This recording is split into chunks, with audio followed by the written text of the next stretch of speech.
And welcome. You are with the Skeinz Diaries. It is what is today? Thursday, the 9th of February. You're with Marie here, episode 226. How are you?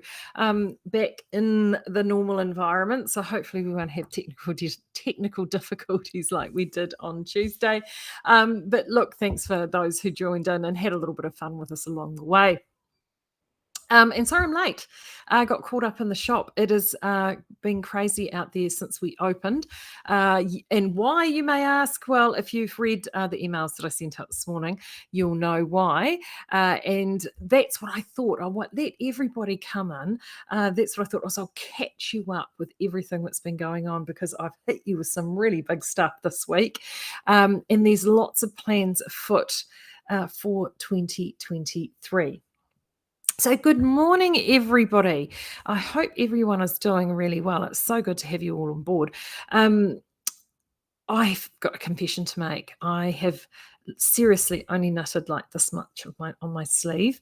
I just have gotten so busy the last couple of days that I didn't get a chance. I was so hoping that I could get it, at least the sleeve, finished and then move on to the next one. And it's so frustrating.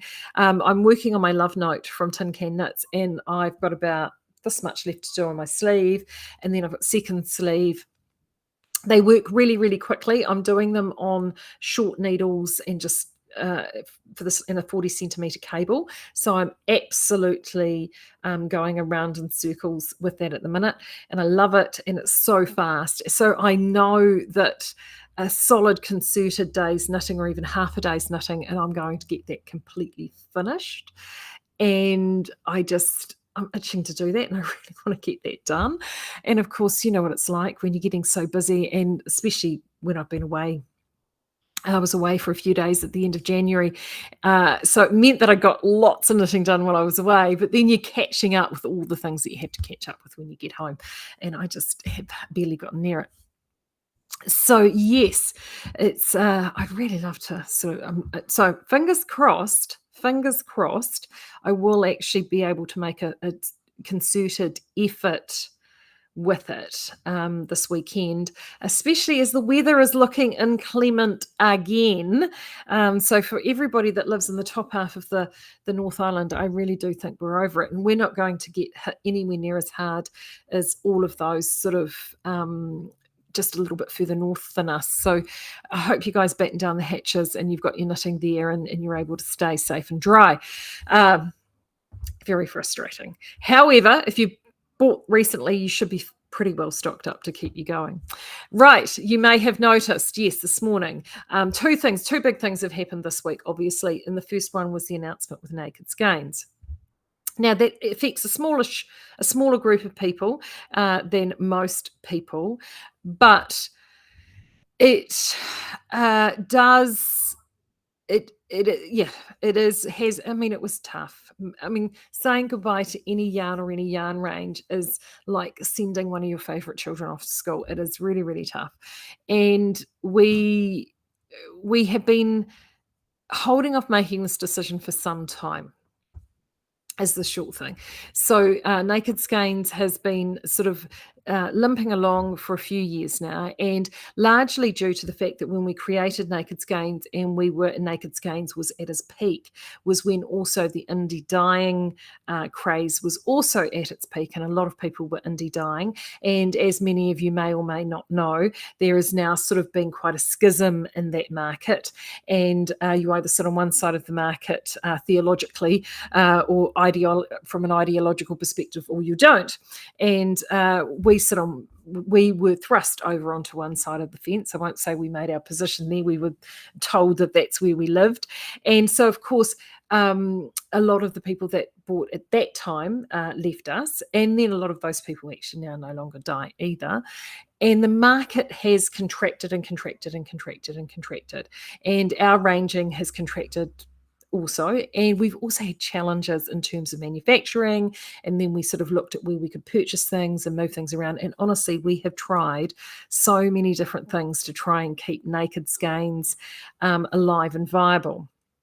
The biggest problem we now have is that there have been such spikes in price increases that we're getting to the point that we've been slowly our margins have been chipping away and chipping away and chipping away, and we got to the point that heading into the new financial year and the new batches that we're all going to have to be either ordered in or placed through the mill, price increases needed to go on. And when we actually extrapolated out what those price increases were going to be on all the new batches, they ranged anywhere from about 15 to 30% up, which, to be brutally honest, from you, we just know that you guys in a market would struggle to bear. So, and with that market shrinking, it just meant that we had to make a really, really tough decision on that. Now, as I said in the email, it's time to say goodbye, but never say never. You never know. It may come back if things turn around and we're able to be able to do it more cost effectively. I mean, we have been known to bring yarns back. Just look at the Highland tethers, after a big hiatus. So it's discontinued for now, and we will, a bit of the market recuperates and we are able to actually do it and bring it back, we may actually start slowly bringing back a few variants here and there. So yes, so that's what's happening to Naked Skeinz. Vintage, on the other hand, is a completely different story. What's happening with vintage is that we're wanting to move vintage. As you know, we moved vintage from in-house production to production offshore, and we did that in order to keep a price point and a value that we had with vintage that we just know and love. And again, things there have changed as well, and we knew that we weren't 100% happy with what we were with how things were going in that direction. However, we love vintage, like we really love vintage. So we're actually working on essentially just popping it on hiatus for 2023, moving through the stock that we have, giving you guys a really great price on it so you can stock up. And we're working on plans to bring vintage back in 2024 and relaunch it for you, probably with a revised range. We haven't decided on whether or not we will go with both weights, definitely the DK, and it will probably be a little bit more condensed, and we haven't quite decided where the manufacturing base for that is going to be yet. The key with vintage and with any yarns that we're doing and the lens that we're looking at with anything right now is making sure that we're giving you the best quality at the best value, because we understand that everybody out there is hurting financially and the cost of living is just crazy. And if it doesn't sort of pass that financial sniff test from our perspective, where we can give you a product that we're happy to put out and is affordable in the marketplace, we will relook at it and see what we can do, because we want to make sure, our goal is to make sure is that everybody is able to afford to keep knitting. That's number one, because if you guys can't keep knitting, that's no good to us at all. So we want to make sure that affordability maintains. So everything we're doing this year in terms of yarns that we have is with that in mind. So the epic sale, I know I've said it, the epic sale, which all of you who are regulars know happens next month, has got that very, very much at the forefront. In fact, I've just typed out the everything in the sale to discuss at the staff meeting on Monday, and it's a really big list. And there are going to be some incredible offers on that. And that's why we thought we would do vintage now. It gives everybody an opportunity to actually have a crack at getting some vintage before things go completely nutso next month, because we thought trying to do everything, it's just going to be too much for everybody. So we thought we'd do vintage early, just to sort of help sort of ease you into epic sale, as it were. And we have got a whole bunch of there's a lot of ranges where we're having some ranges are being completely discontinued, other ranges are just seeing shades disappearing. They're just ones that have from a color perspective had their heyday, and then we're kind of like, oh, actually we've got that color in a very similar range somewhere else. So there's lots of rationalization that's going to go on, and they're going to go out at crazy prices. And by doing all of this, is when it comes to the back half of our year in 2024, it means that we've got room and space to actually do lots more new product development and bring you some really exciting new yarns, hopefully, to keep you excited and knitting and happy. So that's the plan. And we've got a few new yarns already waiting in the wings to come, not only from ourselves, but some of our friends as well. So there is still lots of yarn to be had. And it's the first time in a number of years that we've sort of kept things quite settled for a few years. And we haven't had a big shake up like this probably since just before we moved into here. So it's always a bit unsettling, but it's actually quite exciting at the same time.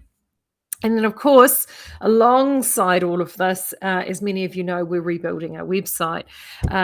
All I have to say is rebuilding e-commerce website is not the easy, especially one on the scale that we've got, plus all the moving parts between warehousing and manufacturing and everything else that we run. It is, I will be buying Claire another coffee shortly, bless her heart. She's borne the brunt of that. But we are getting really, really close. So there is a possibility, well, if Claire and I get our way, a probability that that new site will be up and running for the sale. But there's still a couple of key, what I call back behind. The website's essentially built, like the whole front end is built. There's a couple of little things that we need to tweak, but it's all there, and I think it looks great. Claire thinks it looks great. We've put a lot of work into it, but there's all those nuts and boltsy things, stuff that I have to admit someone my age looks at and glosses over, but that we've got to work on, things like payment pathways and linking into accounting systems and all that kind of dull stuff, but that's what we're working through at the moment. So if we get that happening and we get those connections made, we could actually move in and move to the new site. And if that happens, we will be contacting you, because it's a completely new platforms that we've moved over from where we're at.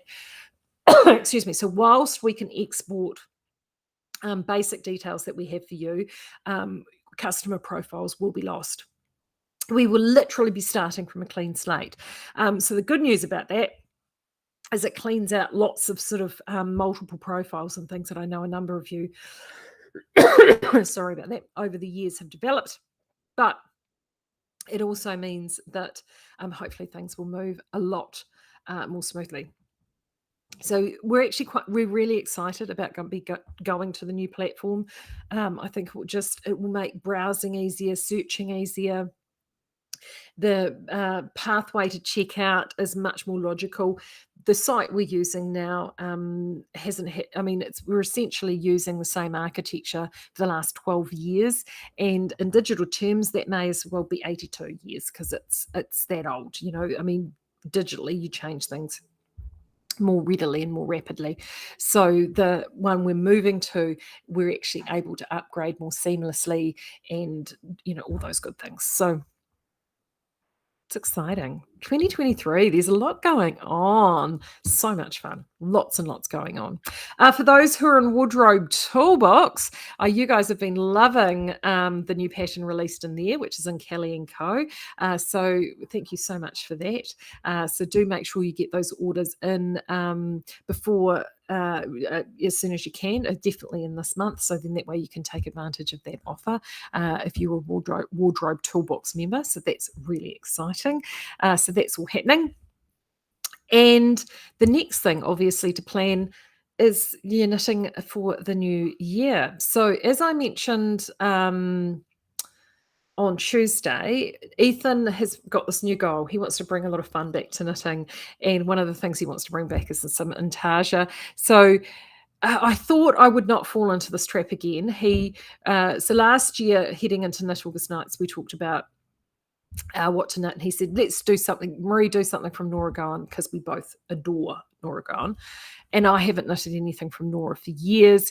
So that's what I did, and I have to admit, I started it obviously the year that the last 21, and then we got locked down again, so couldn't have Knit August Nights. So then I got to finish it in 2022, and I thought, and it was literally spite knitting by the time I got to the end of it. This year round, I have agreed to do some Antaga. So I'm going to show you my thinking on this. Some people in the Skeinz Speakeasy are already jumping on board with us and really liking the idea, and they're diving into old books and pattern leaflets. And the whole point around this is with Antaga. Antaga obviously is knitting a picture or picture knitting where you're not stranding, you're knitting all the way around, you're actually just working it in the row as you go. But it allows you to create these wonderful images and motifs in your knitting. And the thing is you don't have to knit a pattern as written. You can just take that motif and expand it and maybe modernize it. So that's where we're looking at doing. So to that, I'll show you what I'm up to. Sarah, what is Wardrobe Toolbox? Wardrobe Toolbox is a community based with Truly Myrtle, and that is something that she does. It's a paid subscription service across the year, and it is literally like a full community where you have classes, information, patterns. There is thank you, Kathy's just gone and popped a link in there for you. It is utterly brilliant. She does 2 inductions a year. I think this next induction usually starts again in March, so do go and check it out. I think it's worth every penny.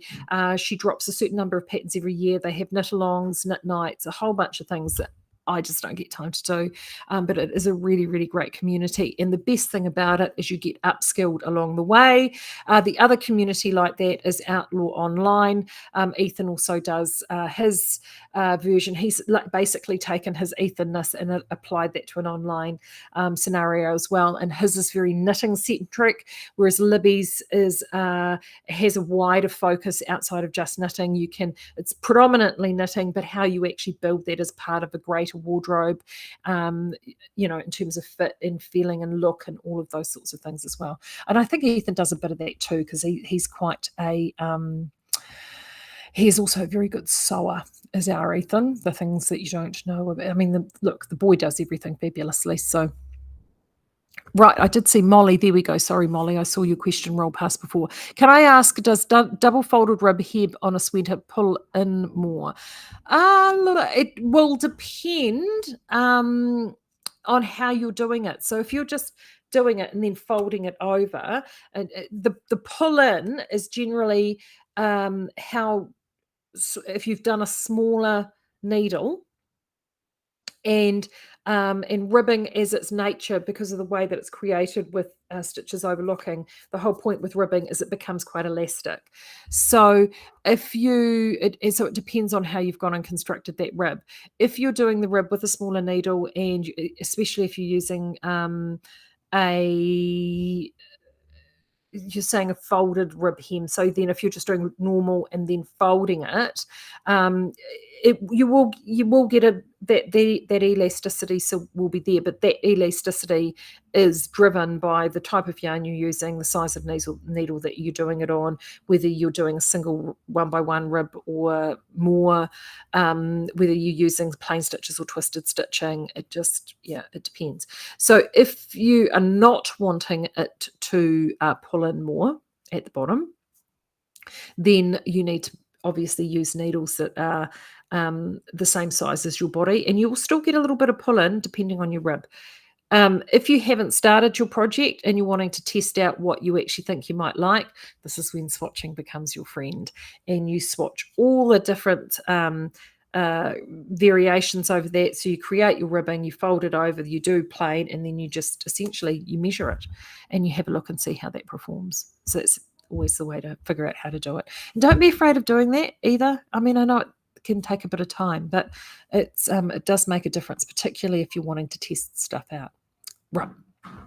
Okay, Antaga. I am pretty certain I have decided on my pattern. So I think Ethan was heading down I think he was heading down that Alice Starmore route. I've got a funny feeling. In terms of what pattern, though, I don't know. I think that's where he was heading. Hold on, I'll just check. I think I've got her in here. So, no. Anyway, this is probably the direction I'm looking at heading in. Now, if you're wanting to do this Antaga, this is where you need to be jumping on this vintage deal. Trust me, with all the colours, vintage and Antaga are a match made in heaven. So I'll be doing exactly that because I need to make sure I get some before it all sells out. So that's probably the one that I'm looking at. And I like it. I was sort of erring. Oh, there we go. There's the Alistair Moore there. I don't think that's the one he's going to do, but that's the designer. I was erring towards something a little bit more like this, quite brocadey. But then actually, I quite like large florals, and I quite like too that this one for some reason just feels very abstract, sort of slightly avant-garde, slightly sort of deco-esque. And I like the fact that it's quite large, because what I want in this is, because in this pattern, it only goes up to a 38-inch bust. Oh, that was so 40 years ago for me. It's no longer my life now. However, here is the good news. And this is, so it's actually not really the pattern that I'm after in terms of the way the pattern is written. This is what I'm after. This is the gold in these books. This is a Rowan book. It's called Rowan's Designer Collection Summer and Winter. I'll tell you what year it is in a second, but this is what I want it for. Look at those charts. Yeah, baby. That is what I want, because these charts will give me everything that I need in order to produce the sweater, because all I need to do is do a chart in terms of the measurement, add my measurement in there, and my flower will just be slightly, I'll just have a little bit more real estate around it, essentially. That is certainly the easiest way for me to do it. And I will probably knit this from the chart, because it is just a straight front and back drop shoulder. And I think that this for me is the way to go. And I have to say, this Rowan book, when it comes to charts, is brilliant. And the neat thing about this is that I can then take that chart. As you can see, that's a lovely big chart. I can photocopy that and then even break that down into sections, which should make it nice and easy for me to be able to work that out. So all I will need to do is take this and actually work around some measurements. So take the finished measurements that I want to achieve and go from there. Now, my next goal or challenge with this is, do I want this as a sweater, or do I want this? Susan Duckworth Peacocks. There we go. Thank you, Kathy. I knew I was pretty certain he was doing this. Yeah, I couldn't. Peacocks. Of course he's doing peacocks. Why does this not surprise me? Anyway, do I want a sweater or do I want a cardigan? I'm actually erring towards a cardigan, because I tend to wear cardigans more than sweaters, and particularly for something like this.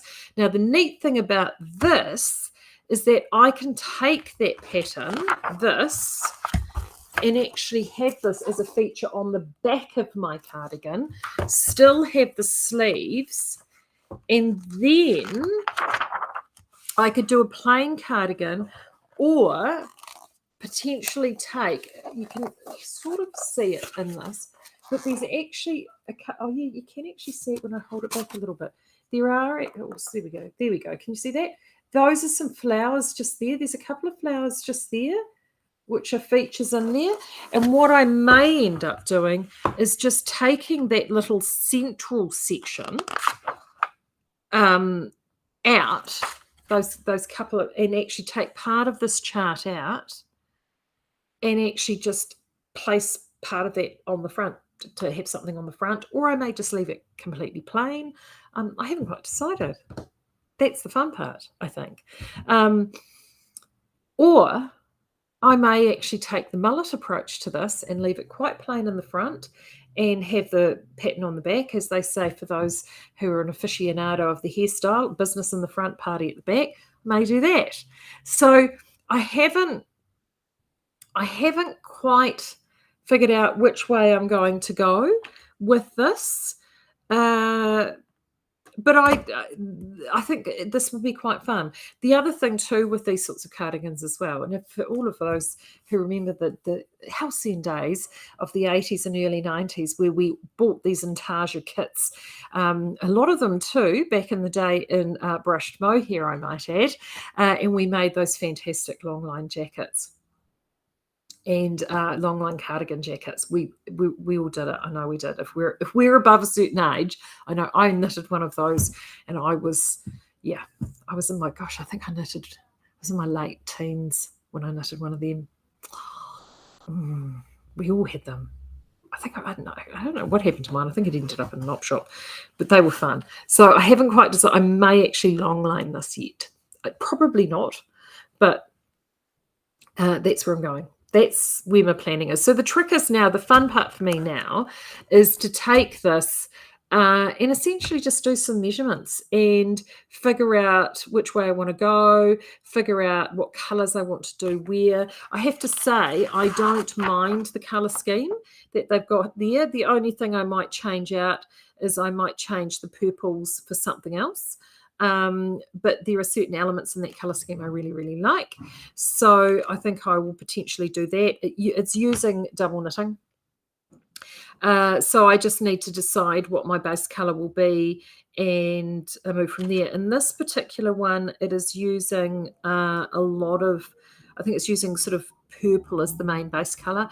I may actually switch that out because of remembering if the front is plain, I may actually switch that out to something like black and then actually have some bolder colours that will really sit and pop on black. But either way, I'm going to have some fun and games with that. I really am. So that's where I'm at with that. So I could be using, probably use Vintage DK. If I don't use Vintage DK, I might actually do it with the new Cascade Merino. I'm going to take a photo actually. The girls got the wall up yesterday in the shop. Looks so amazing. So I'm going to take a picture of the wall because you just can see the colors work together as a group and they just look freaking awesome. So I'm going to go and do that. So I may end up doing this in that Cascade, or I may end up just bouncing around and doing a whole mixture of things. I really don't know. Haven't decided. This is me. Come on, you know what I'm like. Change my mind every 5 minutes.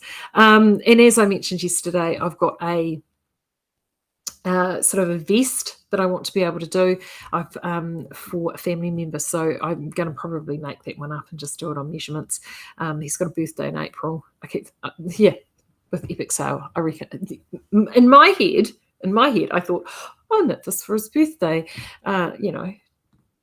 Forgetting that I've got the busiest time of my year just about to come up. So it may or may not happen yet. We'll see. Actually, now I'm thinking about this. Instead of the purple, because I'm loving the Stornoway. Oh, I could change that purple to the Stornoway. I could do this in I could do this in South Linda. So I know.